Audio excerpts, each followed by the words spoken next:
Não podia ser outro tema que vou tratar dessa tribuna que não a continuidade do assunto que os dois senadores, senador Roberto Requião e senadora Vanessa Graziotin, me antecederam. A crise política que toma conta desse país e que agrava dia a dia a crise econômica. Mais uma vez nós tivemos, e Vossa Excelência, senador Requião, falou muito bem sobre isso, um conjunto de delações vazadas que sacudiram o Brasil nesse final de semana, vindos da Odebrecht. E diz que é o primeiro executivo da empresa que faz a delação.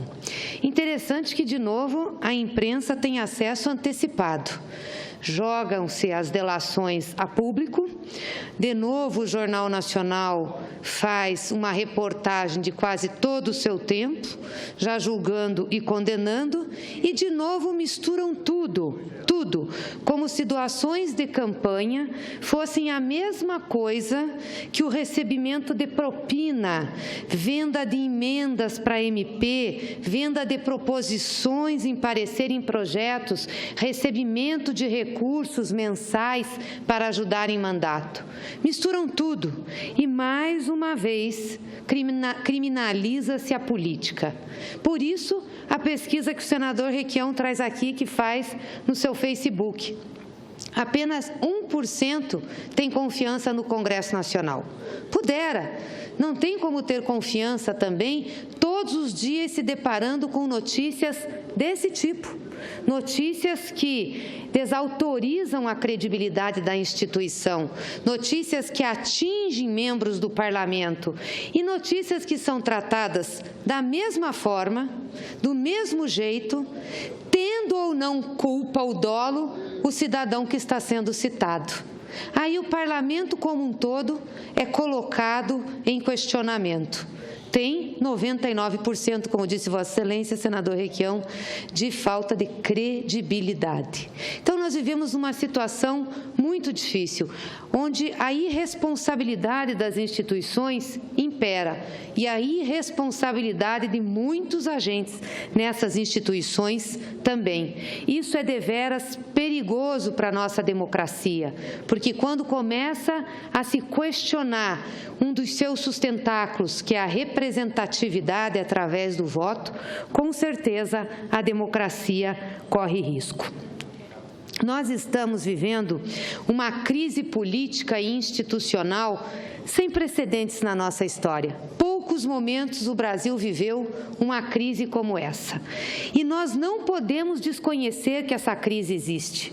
Por isso, a insistência para que esse Senado da República suspenda todas as votações que estão acontecendo na Casa, sejam elas nas comissões ordinárias, comissões especiais, sejam as votações em plenário, principalmente aquelas que têm interferência muito grande na vida das pessoas. Senadora, me permite só uma partezinha? Pois não. Seria a menor coisa do mundo.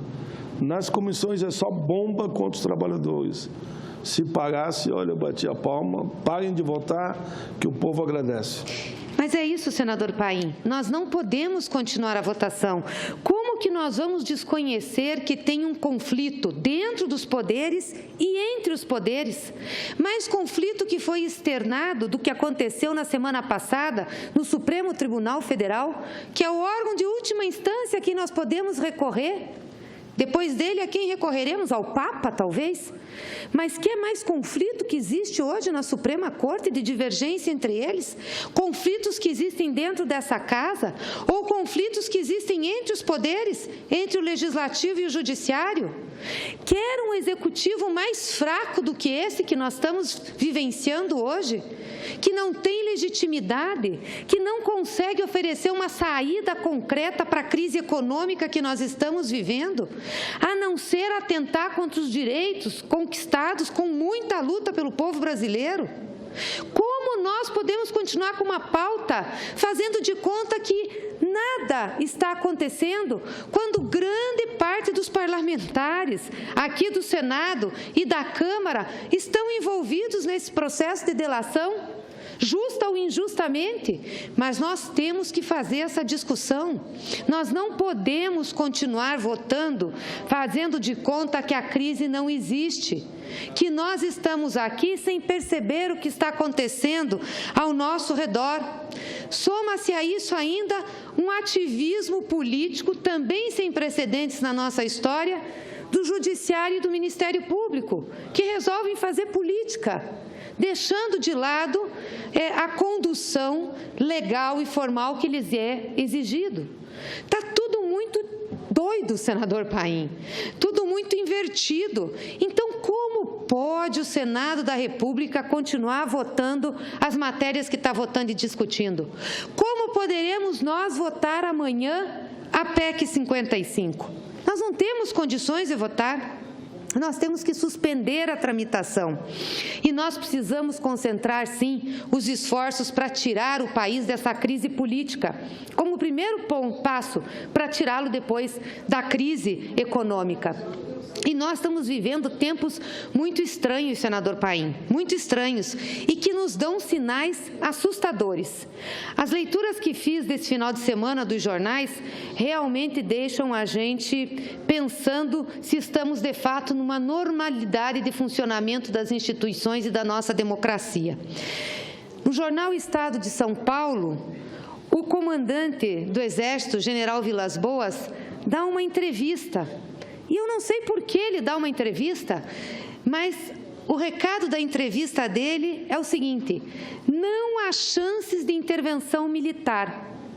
Por que o chefe do Exército tem que ir ao jornal para dizer que não há chance de intervenção militar? Mas ele emenda logo em seguida dizendo que admite sim que há instabilidade neste momento. E quando falo de instabilidade, como foi questionado, ele disse: eu estou pensando no efeito da segurança pública, que é o que, pela Constituição, pode nos envolver diretamente. Aliás, já nos envolve, porque o índice de criminalidade é absurdo e vários estados estão em situação econômica gravíssima, como o Rio de Janeiro, Pernambuco, Rio Grande do Sul, Minas Gerais.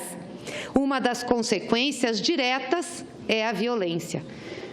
Eu me pergunto, o que faz o general comandante do Exército ir para os jornais dizer que não tem possibilidade de ter golpe militar e, ao mesmo tempo, dizer que reconhece que há instabilidade no país? É preocupante, senador Paim, é muito preocupante. Na mesma linha, uma entrevista hoje do ex-presidente Fernando Henrique Cardoso. Também pergunto o que faz o ex-presidente Fernando Henrique Cardoso ir para os jornais dizer que ele não é candidato. Eu não sou candidato. Aí ele complementa: candidato permanente. Ou seja, pode ser eventual?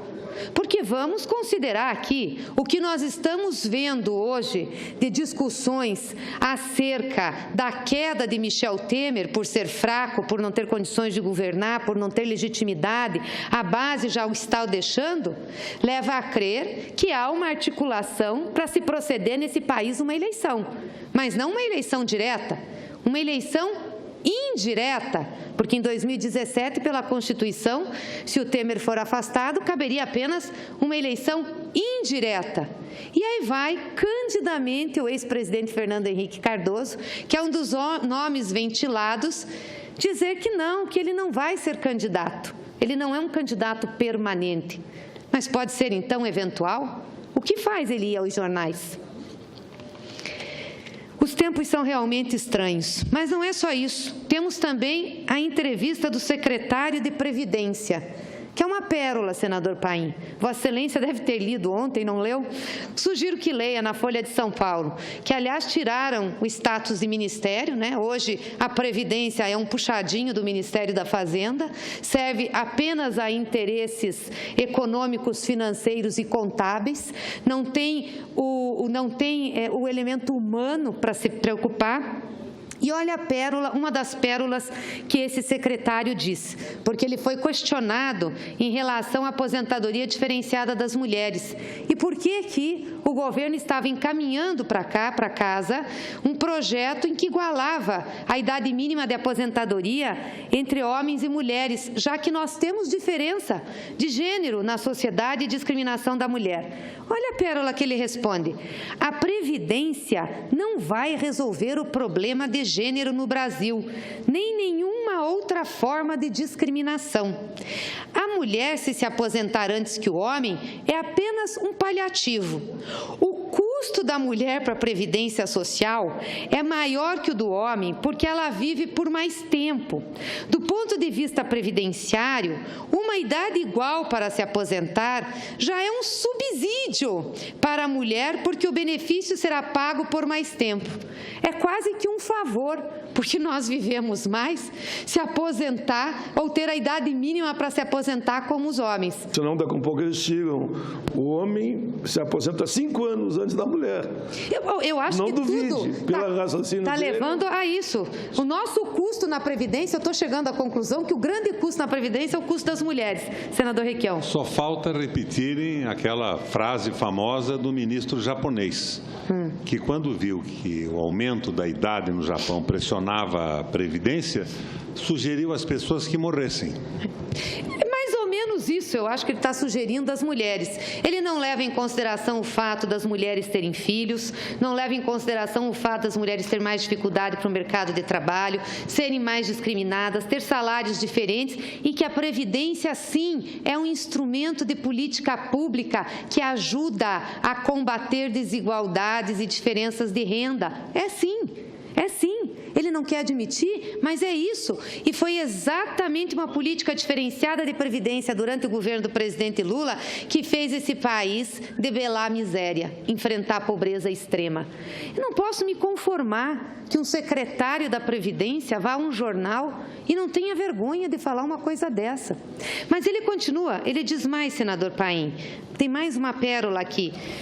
Quando perguntam para ele sobre o benefício de prestação continuada, se não seria uma perversidade elevar de 65 para 70 anos a idade mínima para o BPC, que é um benefício que os mais pobres ganham, aqueles que não conseguem pagar a Previdência, portanto, pessoas já muito sofridas, já excluídas da sociedade. E ele diz o seguinte: é preciso pensar na consistência de todo o regime previdenciário. Se você obtém um benefício sem contribuição, vai receber menos ou por menos tempo do que aqueles que contribuíram, até para incentivar que mais pessoas participem do sistema. E o intuito da Previdência é repor renda, não reduzir desigualdades. Não estou deixando de reconhecer que tem desigualdade no país, mas a Previdência não é uma política apropriada para resolver isso.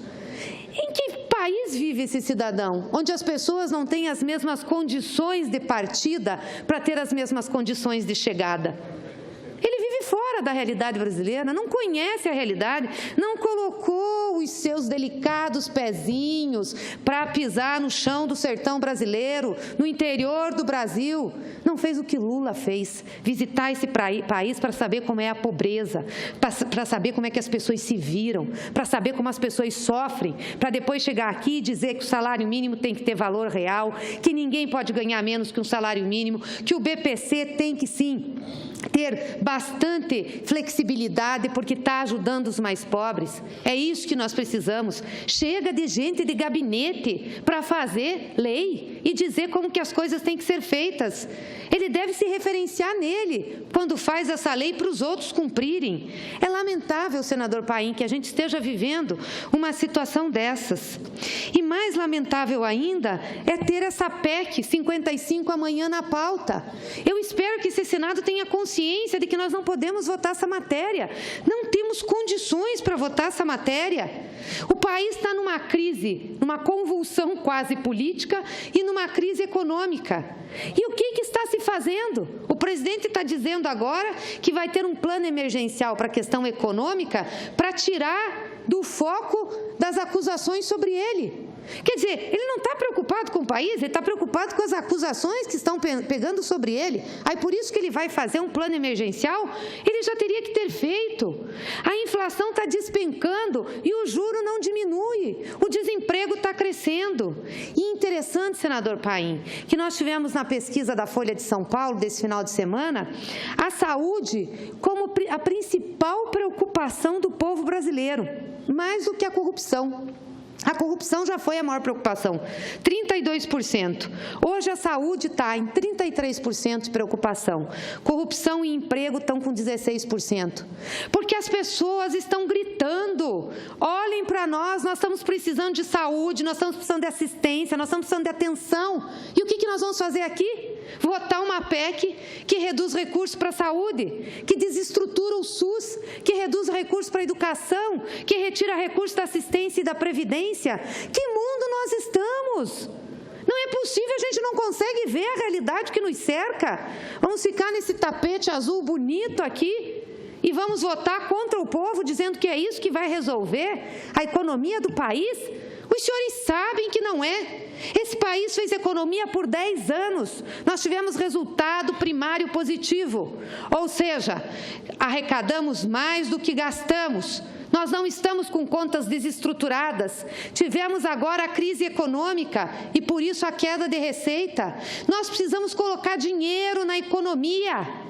Até eles estão vendo isso agora, mas estão vendo porque querem salvar o próprio couro, não porque estão preocupados com a população brasileira. Nós vamos colocar dinheiro para investimento, precisamos colocar dinheiro para crédito, precisamos dar às pessoas condições para elas resolverem as suas dívidas e dar às empresas condições de dar emprego. Não é votar PEC 55, não é fazer a reforma da Previdência. Qual é a política contra os juros altos? Nenhuma, porque isso realmente não interessa a quem está no governo, realmente não interessa. Aliás, é muito interessante porque o Datafolha trouxe a pesquisa sobre o governo Temer. Até o senador Requião falou aqui, antes de mim, sobre isso e fez uma ressalva que eu acho importante. Essa pesquisa foi anterior a essa leva de vazamentos de delações que nós tivemos no final de semana. Então, até então, o presidente Temer não estava aí sendo acusado de nada. Mas só para os senhores verem, o índice do Temer, aquele que se esforçou para derrubar a Dilma, veio para dentro desse Congresso Nacional, articulou com os deputados, com os senadores, dizendo que ele era uma solução de estabilidade. Esse senhor tem 10% de ótimo e bom, 10%, 51% de ruim e péssimo. 65% da população acha que ele é falso. 75% dizem que ele é defensor dos ricos. E o senador Requião me mostrava agora um outro resultado da pesquisa, dizendo que se ele fosse candidato agora, ele teria 75% de rejeição. Só quem apoia ele é o mercado financeiro. Por isso o empenho dele de votar as medidas aqui, que é exatamente para quê? Para ressalvar os interesses do mercado financeiro. Não se paga aposentadoria, não se paga benefícios sociais, não se paga saúde e educação, mas se paga juros. E não adianta vir só com o exemplo dos servidores públicos na questão de aposentadoria, porque se fosse para realmente mexeria-se só aí, não no geral da população que precisa de previdência. Mas o que vão fazer é mexer em tudo, é mexer no mais pobre, é fazer com que as pessoas voltem a ganhar meio salário mínimo, o que era um absurdo, o que foi extinto pela Constituição de 88, senador Paim, que Vossa Excelência lutou. Nós não podemos ter cidadão de duas categorias, um que ganha um salário mínimo e outro que ganha meio. Qual é a razão disso? Não é possível a gente voltar no tempo. 63% querem a renúncia do Temer para ter novas eleições, porque já estão sentindo no ar o cheiro do golpe dentro do golpe. Esse que o Fernando Henrique está dizendo no jornal, jurando que ele não é candidato, tentando desfazer esse mal-estar que está pairando sobre a sociedade e as instituições. Mas ele é, com certeza, porque essa casa vai articular exatamente isso. Esse presidente não tem condições de ficar onde está, não tem legitimidade, não tem força, é fraco, vai cair. E aí vão vir com essa historinha de colocar um presidente biônico eleito pelo Congresso Nacional. Um Congresso Nacional que está deslegitimado, que não tem a confiança de 1% da população. Como é que pode? Única solução é eleições diretas. Nós não podemos ficar alheios a essa situação. Se tem um tema para discutir nessa casa a partir de amanhã, é como fazer eleição direta em 2017. Antecipar as eleições de 2018. E eu não estou falando que é eleição só para presidente da República, não. Vamos fazer eleição para todo mundo, para nós aqui do Senado, para a Câmara dos Deputados, para as Assembleias Legislativas. Vamos passar o país a limpo. Aí me dizem, mas pode entrar, inclusive, um perfil mais conservador. Já pensou se entra o Bolsonaro? Eu espero, sinceramente, que não entre o Bolsonaro. Acho que o povo brasileiro é um povo com capacidade de ver o que é perigoso para ele. Mas nós temos que dar ao povo a condição de escolher. Se entrar um governo conservador, vai estar chancelado pelo povo. Aí vai poder vir aqui para dentro desse plenário de tapete, carpete azul e fazer o que esse Senado hoje quer fazer a mando do Temer, que não tem legitimidade. Pois não, senador Requião? O importante, senadora Gleisi, é termos um espaço democrático de discussão e quem entrar, entrará pela mão e pela escolha do eleitor da população brasileira, não dos banqueiros, não dos empreiteiros que colocam jabuti em medida provisória, negociam a aprovação de emendas que lhes interessam. Será uma opção popular, será uma opção do brasileiro. Agora, o fundamental, a proposta de eleição geral é interessante, mas precisamos ter uma abertura, porque hoje eles propõem cada vez mais é diminuir o espaço da propaganda eleitoral. Mas eles têm a propaganda continuada através do patrocínio financeiro para as grandes redes de comunicação. Batem todo dia. Veja o que está acontecendo hoje com a Globo. A Globo denunciou a delação da Odebrecht antes de ontem, mas ontem já estava no ar defendendo claramente a manutenção do governo para aprovar a criminosa modificação da Previdência brasileira. Não que a Previdência não precise de reforma, a Previdência precisa, a CLT precisa, o Congresso precisa, a redução de mordomias que se acumularam ao longo do tempo, excessos de salário e tudo mais. Mas o fundamental é o juro da banca, os mais altos do mundo, 483% no cartão de crédito, 28% num cheque especial. É aí que está o problema. E 45% dos problemas da dívida pública, do déficit público, se referem ao pagamento dos juros da dívida pública, juros que são estabelecidos pelo Banco Central, controlado pelos grandes bancos e pelos rentistas. Eles governam o Brasil. Não é o Temer que governa. Eles governam o Brasil. Agora, por que todo mundo cede aos seus interesses? Você está vendo com a denúncia da Odebrecht. Parece, como disse um jornalista de extrema-direita, que sempre diz bobagem na Globo, mas que, como todo mundo, disse uma verdade absoluta. O Congresso é um conjunto de mandaletes de financiadores de campanha, com exceções. Exceções honrosas de gente que não abre mão da sua posição popular. Mas o Congresso tem uma maioria financiada pelo poder econômico e votando com o poder econômico. É o pessoal dos jabutis. E dizem que jabuti não sobe em árvore. E quando se encontra um jabuti numa medida provisória, foi o Jucá ou a Odebrecht que colocou, segundo a denúncia do funcionário de um dos diretores da Odebrecht. Esse jabuti é o que não falta nas medidas provisórias por aqui. Senador Requião, sobre juros ninguém fala. É como se isso não fosse um problema, fosse parte da paisagem, estivesse lá e ninguém mexe nisso. Nós temos que mexer em todo o resto para que isso seja resolvido com a sua normalidade. É um absurdo que nós estamos vendo e vivendo nesse país. Não é possível que a gente possa compactuar com essa situação. Eu espero, sinceramente, senhores senadores, que amanhã a gente tenha muita dignidade, suspenda a votação dessa PEC 55, O povo não merece pagar essa conta, merece de nós ser protegido, merece de nós ter a responsabilidade de termos políticas públicas que melhorem a sua vida e não pagar a conta por algo que não fizeram.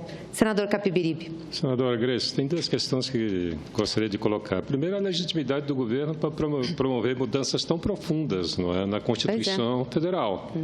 Qual é a legitimidade desse governo? Segundo, a resposta que vem das ruas estão cada dia mais claras. Não é? 63% pedem a renúncia do presidente. Do presidente que foi imposto por uma elite que está sendo revelada para a sociedade como um conjunto de forças corruptas, não é? Que o colocaram na presidência e que ele governa sem qualquer respeito à opinião pública, não é? O que mais me choca é que todas as iniciativas contrariam a sociedade brasileira. A PEC 55, Vossa Excelência acaba de falar sobre os juros. Ninguém dá uma palavra sobre juros. Não é? E corresponde a metade do esforço da sociedade brasileira. Os gastos, na verdade, são gastos com juros. Não é? Depois vem mais a reforma da Previdência, que ela é superavitária, não é? Se o governo cumprir aquilo que determina a Constituição e a lei, está sobrando dinheiro todos os anos na Previdência, mas isso não se fala. Há uma campanha ideológica para privatizar a Previdência.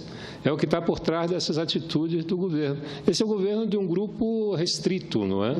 É um grupo que todos os dias a gente vê nas investigações. Ainda bem que eles não conseguiram bloquear as investigações da Lava Jato, né? Porque, vejam só, para mim, sempre teve muito claro que o interesse de afastar a presidente Dilma era paralisar a Lava Jato. Né? Quando você estanca a hemorragia, quando você fala claramente em estancar a hemorragia, é para paralisar as investigações, mas isso eles não conseguiram. E agora? Para onde é que nós vamos? O presidente da República está envolvido até o pescoço e veja só, nós estamos apenas com um relator. Esse é o depoimento de um só. E faltam mais 72, se eu não me engano, 71. O que vem por aí, não é? Como é que a gente vai responder para a sociedade brasileira? A sociedade brasileira vai varrer a gente daqui, porque me parece que a nossa legitimidade também está indo por águas abaixo. Né? Então, nós estamos no impasse, né? E nós precisamos debater isso, não apenas aprovar essas medidas cada vez mais duras, impopulares e que não representam as aspirações da sociedade. Enfim, eu estou cada dia mais decepcionado, não é? Com o que nós estamos vendo na política. Nos causa uma profunda amargura, né? Sermos tratados todos com desconfiança, como se todos estivessem na vala comum. Não é? Mas, infelizmente, esse é o comportamento, digamos, comum, não é? Da representação política. Muito obrigado. Tem toda a razão, senador Capiberibe. Por isso nós estávamos discutindo aqui que a única saída que nós temos são as eleições diretas, o povo decidir. Nós temos que trazer a população, e não só a eleição para presidente, eleições gerais. Vamos ter a coragem de antecipar, fazendo mudanças importantes na legislação eleitoral que permitam o debate político, a propaganda política e que retirem do cenário político o capital, o dinheiro. Não é possível mais as campanhas ser caras, a gente tem que se sujeitar a pedir dinheiro para poder fazer campanha, para poder ter competitividade. Não pode mais ter isso. Você me permite uma palavrinha? Sim. Eu, desde o começo da crise, que bato na mesma tecla, eu imaginava que uma eleição para presidente da República, no começo desse ano, nos criaria uma alternativa para sair da crise. Hoje, concordo plenamente e acho que eleições gerais, o Senado, Câmara, renovar o Parlamento, porque nós não temos mais legitimidade. Eu estou convencido disso. É isso mesmo. Temos que reconhecer isso, senador. Temos que reconhecer que nós não temos legitimidade. A nossa insignificância diante da decepção da sociedade. Então, da crise que nós estamos vivendo. E nós podemos... É bom, não há previsão constitucional mas o Congresso tem legitimidade para mudar. Nós não estamos votando uma PEC 55 que é para tirar direitos do povo? Tínhamos que suspender isso e votar uma PEC para prever a antecipação das eleições. Eleições imediatamente. Eleições em março. Sem financiamento privado de campanha, sem dinheiro, com tempo para debate e discussão e fazer a eleição para esse país poder seguir. Se nós não resolvermos a crise política, senador Capibiribe, nós não vamos conseguir resolver a crise econômica, porque a crise econômica hoje está sendo gestada apenas pela visão de uma parte da sociedade e o povo tem consciência disso. 75% acha que o Temer defende os ricos e é quem está apoiando ele nessas pesquisas. Então não tem condições, eu concordo com Vossa Excelência, nós temos que fazer autocrítica, todos nós não temos legitimidade para continuar, vamos nos submeter ao voto popular, né? E para terminar, senador Paim, que eu sei que eu já aqui gastei o tempo, eu não podia encerrar essa minha fala aqui sem fazer um registro da pesquisa Datafolha de hoje, que traz o presidente Lula na frente de todas as simulações de primeiro turno nesse país. Se as eleições fossem hoje em primeiro turno, o presidente Lula ganharia em primeiro turno em todas as simulações, de PSDB, PSB, Marina, de todo mundo. E só perde no segundo turno na simulação com a Marina, e com uma diferença de 9 pontos percentuais, o que é muito pequeno, Vossa Excelência sabe. E vamos combinar aqui que a Marina está inteiramente preservada, ninguém bate nela, ninguém fala mal dela. O presidente Lula, coitado, né? Parece carne sendo batida na tábua, porque é todo dia, um dia sim, outro também, alguém falando contra ele, alguém colocando notícia contra ele, alguém conspirando contra ele. É assim. Então, apesar disso, apesar do Ministério Público, apesar do Judiciário, apesar da mídia que não o deixa em paz, o presidente Lula está no coração do povo. Sabe por quê, senador Paim? Porque o povo sabe quem fez bem a ele. O povo sabe quem deu condições a esse país para implementar verdadeiramente a Constituição de 1988.